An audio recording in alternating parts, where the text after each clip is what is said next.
जो जीव इस घोर कलयुग में अल्लाह मालिक वाहिगुरु गौर खुदा रब की भक्ति में समय लगाते हैं, वाकई उनके माँ बाप धन्य हैं। और धन्य वो हैं जो राम नाम के रास्ते पे अड़िग चलते रहते हैं, क्योंकि ये घोर कलयुग का समय है। यहां मन इंद्रियां बड़े फैलाव पे हैं, हाथ को हाथ खाए जा रहा है, फुर्सत नहीं है लोगों के पास रब का नाम लेने की, ईश्वर का नाम लेने की। ठगी, बेईमानी, झूठ, कुफर, जालसाजी, ये सब कुछ के लिए टाइम है, लेकिन परम पिता परमात्मा को याद करने के लिए लोगों के पास समय नहीं है। तो अगर आप प्रभु का नाम नहीं लेंगे तो कैसे मालिक की कृपा दृष्टि के काबिल बनेंगे, कैसे उसकी दया में रहमत को हासिल करेंगे। ये घोर कलयुग का समय है। इसमें सुमरन के अलावा और कोई तरीका नहीं जिससे मालिक को पाया जा सके। सुमरन एकमात्र उपाय है जिससे आत्मबल आता है और इंसान कमल की तरह कीचड़ में भी खिला रहता है। यह घोर कलयुग कीचड़ की तरह है। यहां ठगी है, बेईमानी है, भ्रष्टाचार है, लेग पुलिंग है, मन है, माया है, काम वासना, क्रोध, लोभ, मोह, सब एक से बढ़ के एक हैं, जो बुराई के पैंतरे हैं, जो काल के तरीके हैं। ऐसे में राम नाम पे स्थिर रहना, अडोल रहना बड़ा ही मुश्किल है। लेकिन लाखों करोड़ों लोग राम नाम पे अडोल हैं और अडोल रहेंगे। ये उस मालिक का रहमो करम है, उसकी कृपा है, उसके नाम का असर है, नाम का जादू है। उसके नाम के जादू के बिना अडोल रह पाना बड़ा मुश्किल है, क्योंकि बुराई के लिए कोई चमत्कार नहीं चाहिए और भगवान के लिए लोग पहले चमत्कार चाहते हैं, भगवान बाद में चाहते हैं। तो ऐसे कलयुग में, ऐसे भयानक दौर में आप सत्संग सुने, सुमरन करें तो ही खुशियों के हकदार बनेंगे। आप जिधर निगाह मारो, जिस तरफ मर्जी निगाह मारो, आप देखेंगे कि जो बुरे कर्म करते हैं उनकी लोग मदद करते हैं, उनसे डरते हैं, उनके आगे हाथ जोड़ते हैं। और जो राम नाम का कोई पुजारी है, राम नाम क्यों जपता है, रोकने के लिए 100 हथकंडे अपनाते हैं, पर वो राम जिसका खसम हो, हथकंडे पल में उड़ जाया करते हैं। क्योंकि राम नाम के पुजारियों को किसी से कोई लेना देना नहीं होता, वो कभी किसी का बुरा नहीं सोचते, करना तो दूर की बात। लेकिन लोगों को ये भ्रम पड़ जाता है कि राम नाम अगर यूं ही बढ़ता गया तो जो बुराई का नुमाइंदा काल महाकाल है, उसके जो आगे नुमाइंदे लोग बन जाया करते हैं, उनको फिक्र पड़ जाता है कि अगर राम नाम बढ़ गया, हमारी तो दुकानें ठगी की, बेईमानी की, रिश्वतखोरी की, भ्रष्टाचार की सारी बंद हो जाएंगी। हम जो बुरे बुरे कर्म करके मजे लूट रहे हैं वो तो खत्म हो जाएगा। तो इसलिए वो लोग तड़फते हैं, बेचैन हो जाते हैं, वो काल के हाथों मजबूर हो जाते हैं। वरना राम नाम का पुजारी कभी किसी को बुरा कहता ही नहीं। उसने किसी से क्या लेना। तेनु यार नाल की, तेनु चोर नाल की, अपनी नवेड़ तेनु होर नाल की। वो कहता है मुझे किसी से क्या लेना है, मुझे तो अपने अंदर की कमियां दूर करनी है और अल्लाह वाहिगुरु राम के प्यार मोहब्बत के काबिल अपने आप को बना डालना है। कोई क्या करता है क्या नहीं करता, उससे क्या लेना देना। लेकिन जैसा आप लोग जानते हैं, ये घोर कलयुग काल जौबन पे, लेकिन दयाल कई गुना जौबन पे है। इसलिए जो राम नाम के पुजारी हैं उनके चेहरों पे नूर कम नहीं। जैसे जैसे काल का दौर बढ़ता है, काल का जोर बढ़ता है, उनके चेहरों के नूर और ज़्यादा ठाठा मारना शुरू कर देते हैं और चमक दमकने लग जाते हैं। कोई फर्क नहीं पड़ता, क्योंकि आप अपने राह पे चलते हैं, आप अपने घर में रहते हैं और अच्छे कर्म करते हैं, समाज का भला करते हैं। समाज का भला नहीं है, वो उस प्रभु अल्लाह वाहिगुरु राम की औलाद का भला है। आदमी की औलाद का कोई भला कर दे तो वो आदमी अगर आदमी है, इंसानियत उसके अंदर अगर जिंदा है, तो वो उसका गुण नहीं भूलता, और जो मालिक की औलाद का भला कर दे उसके गुणगान मालिक गाते हैं। और जब वो मालिक का गुणगान गाता है तो मालिक रहमो करम से उसे अंदर बाहर से माला माल कर देते हैं। तो मालिक की औलाद का भला करना हमारा एम है, हमारा लक्ष्य है, उस पे चल रहे हैं और कई गुना जोर शोर से चलते चलेंगे, क्योंकि हमारा काम इस जन्म में ये दो काम करो, एक नाम जपो और प्रेम करो। सबसे प्यार करना है और नाम जपना है। किसी जीव का दिल न दुखाना कभी, मौत याद रखो मालिक से डरो। किसी का दिल नहीं दुखाना, किसी को बुरा नहीं कहना, मालिक को याद रखना है और अपने राह पे दृढ़ता से चलते जाना है। तो मंजिल मिलेगी, खुशियां मिलेंगी, मालिक कृपा से जरूर नवाज देंगे। जो मालिक की खुशियां हासिल करके मालिक के राह पे चलते कई बार अपनी ओर निभा जाते हैं, उन जैसा दुनिया में कोई दूसरा हो नहीं सकता। हीरा कोहिनूर तो उसके पांव की माटी का मुकाबला नहीं कर सकता। तो भाई अनमोल वो हो जाते हैं जो ओर निभाते हैं। ओर निभाना कोई छोटी मोटी बात नहीं होती। आदमी बहुत किस्म के होते हैं। एक होता है कि वो मालिक के रास्ते पे चलता है, भले कर्म करता है, और एक होता है कि जो बुरे कर्म करता है। भले कर्म करने वाला मालिक की निगाह में हमेशा खुशियों का हकदार बना रहता है। बुरे कर्म करने वाले को काल की तरफ से चंद खुशियां उधारी मिलती हैं, लेकिन ज़्यादा देर नहीं, 4 दिनों की चांदनी फिर अंधेरी रात। वो कुछ दिन की खुशियां ऐसी घोर अंधकार में बदल जाती हैं कि उसकी जिंदगी में प्रकाश नाम की कोई चीज़ दोनों जहां में नहीं रहती। तो मालिक की खुशियां हासिल करो, मालिक के रास्ते पे चलो, राम नाम जपो, सुमरन करो, सेवा करो, सबका भला मांगो और भला करो, तो मालिक की कृपा दृष्टि के काबिल आप बनते जाएंगे और रहमो करम से माला माल होते जाएंगे।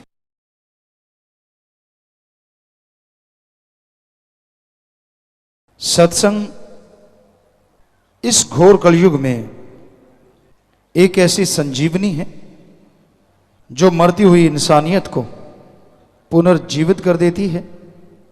गम दुख दर्द चिंताओं में पड़े हुए इंसान को फिर से जिंदा कर देती है, क्योंकि सत्य ओम हरि अल्लाह वाहिगुरु गौड़ खुदा रब और संग माने साथ।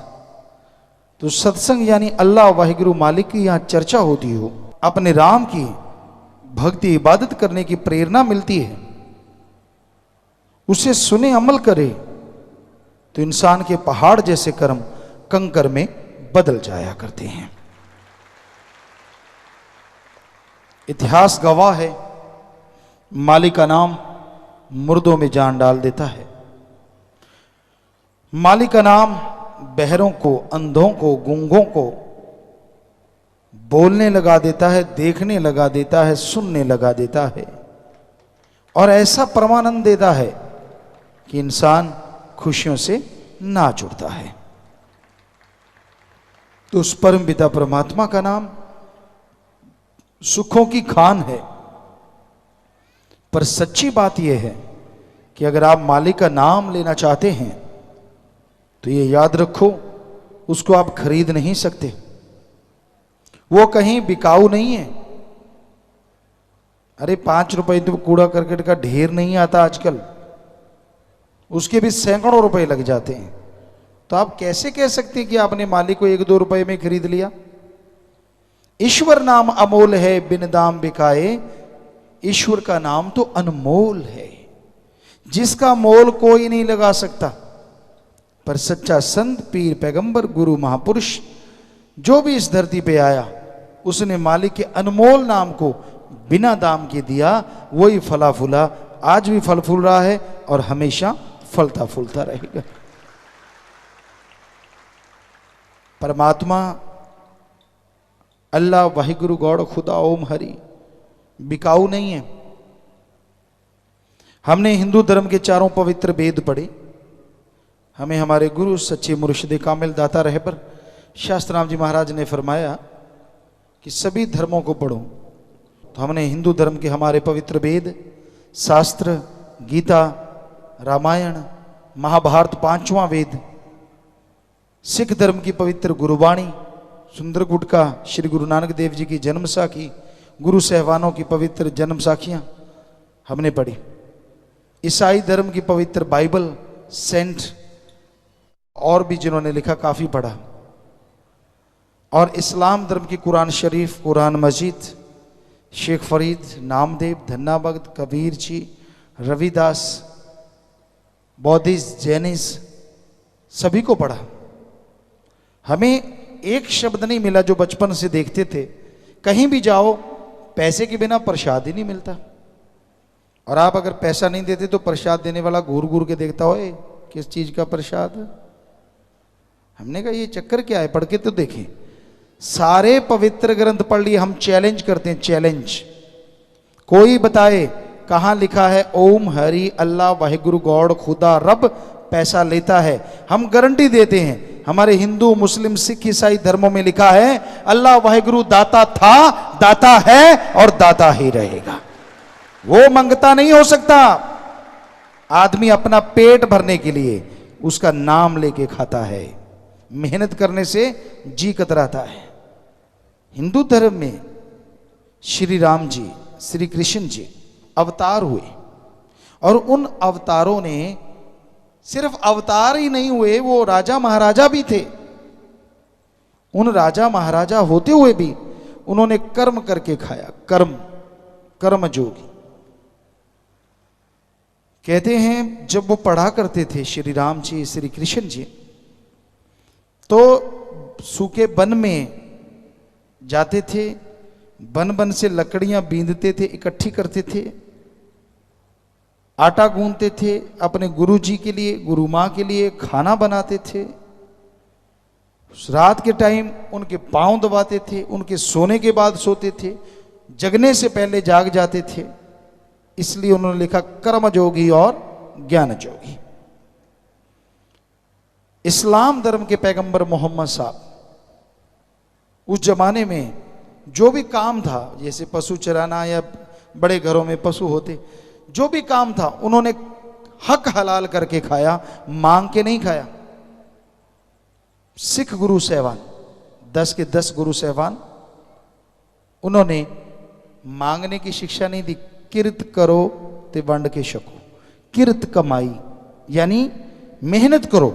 और खुद भी उन्होंने मेहनत, श्री गुरु नानक देव जी ने कितने काम किए, चाहे उन्होंने कौतुक दिखाए, दुकानदारी की, खेती बाड़ी की, लोगों को नई नई टेक्निक से आज जो चावल वगैरह लगते हैं, श्री गुरु नानक देव जी महाराज ने खेती करना सिखाया। अपने आप में बेमिसाल, बेमिसाल। दुनिया को वाहिगुरु का नाम जपाया, लेकिन साथ में किरत कमाई। सभी गुरुओं ने, एक भी गुरु ऐसा नहीं। फिर आता है ईसाई, ईसा मसीह पैगंबर, उन्होंने भी करके खाया। कहीं नहीं मिलता कि उन्होंने मांगा, करके खाया। तो हमारे सारे धर्मों के हेड, या यूं कहिए जिन्होंने धर्मों को बनाया, उन्होंने बोला है, हिंदू धर्म में बोला कड़ा परिश्रम करके खाओ, कर्म जोगी और ज्ञान जोगी। सिख धर्म में बोला दसा नवादी किरत करो और वाहिगुरु दा नाम जपो। इस्लाम धर्म में बोला हक हलाल की रोजी रोटी खाओ और अल्लाह की इबादत करो। ईसाई धर्म में बोला हार्ड वर्क करो and do the method of meditation continue. सभी धर्म बोलते हैं, गुस्सा ना करो, धर्म जाके पढ़ो। सिर्फ दिखावा कर लेने से धर्म नहीं बन जाता। धर्मों में जो लिखा है वो पढ़ो और फिर हमें बताओ कहां लिखा है कि अल्लाह वाहिगुरु राम किसी से लेता है। वो तो देता है, और इतना देता है आदमी की झोली छोटी पड़ जाती है, वो देता चला जाता है। कोई लेने वाला चाहिए, कोई लेने वाला चाहिए। सही ढंग से उसकी भक्ति करे, अल्लाह वाहिगुरु राम का नाम जपे, उसकी इबादत करे, वो कमी नहीं छोड़ता, अंदर बाहर से खजाने भर देता है। तो इसलिए भाई उस परम पिता परमात्मा को दाता है, दाता था, दाता रहेगा, ये मान के चलो। ना कि ये सोचो कि वो आपके 1-2 रुपए पे खुश हो जाएगा। ठगी मारते हो 100 रुपए की, मालिक को देते हो 1 रुपया, मालिक नाराज ना होना, ये तेरा हिस्सा तुझे दे दिया। इसका मतलब भगवान को ठगी में भी हिस्सेदार बनाते हो कि मैं ठगी मारूंगा, 99 मेरे 1 तेरा, और कम कितना देते हो भगवान को, ये भी कमाल है। 99 खुद रगड़ गए, उसको बेचारे को 1 ही रुपया, और 1 भी उसके पास नहीं जाएगा, वहां रहने वाला चट कर जाएगा। 1 नहीं तो 10-20 मिलके कर जाएंगे, बुरा ना मानना, लेकिन है 100% सच। सच्ची बात कड़वी जरूर लगती है, लेकिन होती सच है, क्योंकि हमने तो धर्मों को पढ़ा है और सभी धर्मों को मानते हैं 100%। पूरी कोशिश करते हैं कि हम धर्मों को माने और लोगों को शिक्षा दें कि आपका जो भी धर्म है जरा उसे पढ़ के देखो उसमें क्या लिखा है। सिर्फ बातें करने से किसी ने बहका दिया, किसी ने फुसला दिया, ये है वो है फलां है, और आपने ग्रंथों में पढ़ा ही नहीं। हम कुछ बातें आपको बताना चाहते हैं। हमारे किसी धर्म में नहीं लिखा ठगी मारो, किसी धर्म में नहीं लिखा शराब के ठेके के आगे जाके शराब पियो या घर में बैठ के पियो, पोस्त खाओ पियो, कहीं नहीं लिखा। कोई भी नशा किसी भी धर्म में जायज नहीं है, सभी धर्मों में नाजायज है, सभी धर्मों में। भ्रष्टाचार किसी धर्म में नहीं लिखा, किसी की निंदा करनी, किसी की चुगली करनी किसी धर्म में नहीं लिखा। हमने हिंदू धर्म में पढ़ा तो पवित्र रामायण में लिखा हुआ मिला, पर निंदा 100 गौघात समाना। कि पर निंदा यानी अपने को छोड़ के किसी की भी आप अगर निंदा करते हैं तो वो जैसे ऐसा है जैसे 100 गौ का घात करना। और सिख गुरु साहबानों ने तो पवित्र गुरबाणी में इतने पृष्ठ हैं, इतने पृष्ठ भरे हैं निंदा के ऊपर कि आप पढ़ के देखो पता चल जाएगा। निंदा भली किसी की नाही, मनमुख मुग्ध करन, मुंह काले तिन निंदका, नरके कोर पवन। साफ स्पष्ट, निंदा भली किसी की नाही। वही हिंदू धर्म वाली बात, बिल्कुल एक जैसी बातें हैं कि निंदा भली किसी की नाही, किसी की, अपने बिना किसी की भी निंदा ना करो। मनमुख, जो गुरु को नहीं मानते, किसी धर्म को नहीं मानते, वो लोग निंदा करते हैं। मन यानी जो दिमाग को गलत नेगेटिव थॉट्स देता है। हिंदू और सिख धर्म में उसको मन या मन राम बोला, इस्लाम धर्म को उसको नफ शैतान कहा। तो दिमाग वो मनमुख है, मनमुख मुग्ध। मुग्ध गुरु साहबानों ने वर्ड लिया गूढ़, मुग्ध का मतलब मूर्ख। मनमुख मुग्ध करन, मुंह काले तिन निंदका। और क्या होगा?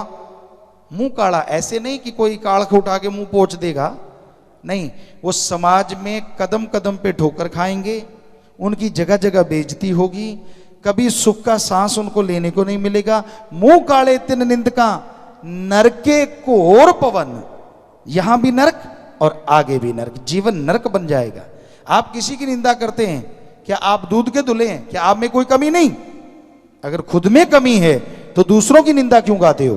पहले खुद की कमियां तो दूर कर लो। तो गुरु साहबानों के पवित्र भाग, पवित्र गुरबाणी में एक एक अक्षर जो लिखा है, सच था, सच है, सच रहेगा। हिंदू धर्म में जो लिखा सच था, सच है, सच रहेगा। इस्लाम धर्म में जो लिखा सच था, सच है, सच रहेगा। ऐसे ईसाई धर्म की बात। तो कहने का मतलब धर्मों में गलत कुछ नहीं है, लोग पढ़ते नहीं, उसको ध्यान में लाते नहीं और मनमते चलते रहते हैं। हमारे धर्म तो इतने पवित्र हैं, हम आपको गारंटी देते हैं इस मिनट आप धर्म को मान लो, अपने अपने धर्म को, हिंदू मुस्लिम सिख ईसाई बौद्धिस्ट जैनिस्ट, अपने अपने धर्म को मान लो, अगले मिनट इस धरती पे प्यार मोहब्बत की गंगा बहने लग जाएगी। जी हम गारंटी देते हैं आपको। पर कोई मानता ही नहीं, मनमता मूड, बस जो दिल में बैठ गई, जो किसी ने बिठा दी। लोग कठपुतली बने हुए हैं, दूसरों की उंगलियों के इशारों पे नाचते हैं, खुद का दिमाग इस्तेमाल में नहीं लाते। अरे ये जो खोपड़े के अंदर सामान है, भगवान ने इसको यूज करने के लिए भेजा है, इस्तेमाल करने के लिए। इस दिमाग से काम लो। अगर आप पढ़ लिख गए, पवित्र वाणी पढ़ो, पवित्र ग्रंथ पढ़ो, उनमें क्या लिखा है सुनो और फिर उसके अनुसार जिंदगी बिताओ। जो गुरुओं ने, संतों ने, पीर पैगंबरों ने लिखा कि भाई दोनों जहां की खुशियों से आप माला माल हो जाएंगे, हम गारंटी देते हैं वो खुशियां आपको जरूर मिलेंगी। पर मिलेंगी अमल करने से। सामने बादाम है, मक्खन है, घी है, दूध है, माथा टेकते रहो। हम कोई गारंटी नहीं देते कि आपको ताकत आ जाएगी। उसको खाओ, स्वाद भी आएगा और ताकत भी आएगी। ऐसे ही हमारे संत पीर पैगंबर गुरु महापुरुषों के पवित्र वाक वचन है। सिर्फ ऐसे ऐसे दूर से करने से माना की इज्जत करना हमारा फर्ज है, लेकिन ऐसा नहीं है कि उसमें लिखी हर चीज हमें मिल जाएगी। उसे सुनो या पढ़ो और पढ़ के खाओ, यानी मान लो, तो हम गारंटी देते हैं उनका एक एक पवित्र वाक, पवित्र वचन जरूर पूरा होगा और आप खुशियों के हकदार जरूर बन जाएंगे। बात वचन मानने की है। जब तक इंसान मानता नहीं, बिन अमलों के आलमा इल्म निकम्मे सारे। गुरु सहवानों ने भी फरमाया कि पढ़ पढ़ गड्ढे लदिए, कितना भी पढ़ लो आप, अगर उस पर अमल नहीं करते उसका कोई फायदा नहीं। पढ़ो 2 लाइनें, उस पर अमल करना सीखो। अमल करोगे तो खुशियां हासिल होंगी, तो मालिक की दया में रहमत के काबिल बनोगे। इस्लाम धर्म में लिखा है, हे अल्लाह की इबादत करने वाला ही, हे अल्लाह के बंदो, अगर उसके रहमो करम के हकदार बनना चाहते हो तो अमल किया करो। जो आपको बताया जाता है, जो अल्लाह ने अता किया है, जो आपको समझाया जाता है, उस पर चला करो, फिर देखो उसका रहमो करम कैसे मूसलाधार बरसेगा। तो हर धर्म यही कह रहा है, पुकार पुकार के कह रहा है। लेकिन आज घोर कलयुग है। महापुरुषों ने लिखा है कि कलयुग में कर्म धर्म नहीं कोई, कि ऐसा कलयुग आएगा, कलयुग में कर्म धर्म नहीं कोई। धर्म का कर्म नहीं लोग करेंगे, दिखावा ज्यादा, पहनावे पे जोर, फूं फा, अमल के नाम पे जीरो, कुछ नहीं, अहंकार, मैं कुछ हूं। ये निरा अहंकार है और हर धर्म में लिखा अहंकार को मार पड़ती है एक दिन। तो दीनता, नम्रता हर धर्म में लिखा गहने हैं। तो पहले से पता चल जाता है कि आप कितना मानते हैं धर्म को। ये आदमी की चाल से पता चलता है, चाल ढाल से, बैठने से, उसकी लियाकत से, कि क्या माँ बाप ने सिखाया, क्या धर्मों ने सिखाया। तो कलयुग में कर्म धर्म नहीं कोई। गुरुओं ने, पीर पैगंबरों ने, हमारे महापुरुषों ने लिखा कि ऐसा कलयुग जो कि चल रहा है, ऐसा टाइम आ जाएगा लोग दिखावा करेंगे, धर्म का कर्म नहीं करेंगे, यानी जो धर्मों में लिखा उसको नहीं मानेंगे। कलयुग में कर्म धर्म नहीं कोए, कलु का जन्म चंडाल के होए, कि लोग चंडाल रूप धारण कर लेंगे। धर्मों में लिखा है नम्रता धारण करो। शायद हमें पक्का नहीं याद, हम ये नहीं कह सकते कि ये 100% वही बात है, लेकिन यहां तक हमें याद आता है श्री गुरु अंगद देव जी या श्री गुरु रामदास जी, हमें ख्याल में नहीं आ रहा, तो उनका जो दाढ़ा था बहुत बड़ा था और किसी शायद गुरु नानक देव जी के बेटे ने या किसी ने पकड़ा, ये क्यों बढ़ाया है। तो उनके वचन सुनिए, क्या बोले वो, इतने बड़े गुरु, इतने बड़े मालिक, कहने लगे जी ये तो आप हमारे गुरु के बेटे हैं, आपके चरण पहुंचने के लिए बढ़ाया है। वाह, क्या नम्रता है, क्या दीनता है। और आज कोई ज्ञान नहीं, बयान नहीं, यूं मैं कुछ नहीं, तू तेरा दिख गया सारा खाका। क्योंकि अगर तेरे में धर्म की जरा सी भी अंश है तो पहली ये लियाकत है हमारे धर्मों में। इतने बड़े गुरु, इतने बड़े महापुरुष ये कह रहे हैं कि हमारा ये दाढ़ा आपके कदम, आपके चरण पहुंचने के लिए। वाह, इससे बड़ी दीनता, नम्रता की मिसाल क्या हो सकती है। तो भाई अहंकार को त्यागा करो। अहंकार में कुछ नहीं पड़ा, धर्मों में तो लिखा ही नहीं